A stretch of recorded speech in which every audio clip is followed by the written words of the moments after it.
Terus nampak ada diskaun up to 80%. Biar betul.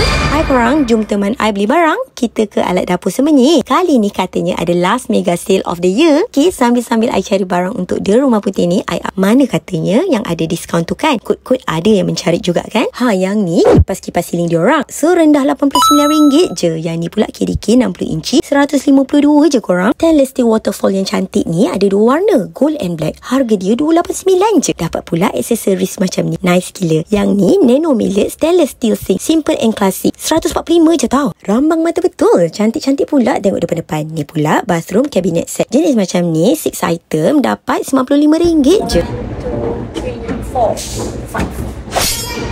Kalau jenis macam ni pula 2 pintu and ada mirror cabinet RM185 je. Nice kan? Yang mana memang cantik dua-duanya kan? Yang ni pula jamban. Ada 2 jenis, 2 piece jamban yang macam ni and yang ni 1 piece jamban. Yang ni cuma RM159 je. Yang ni pula RM199. Soft close lagi. Murah kan? Ni bahagian water heater macam-macam jenama ada. Ada promo serendah RM175 je. Lepas tu kan korang, ni slanted cooker hood ni RM515 je. Time I nak turun tu nampak promo menarik ni. Hood and Hope harga ni je. Kalau tambah sink and faucet sekali, ni je harganya. Oh my god, berbaloi-baloi. Nak bagi clear ni IP sini isi dia.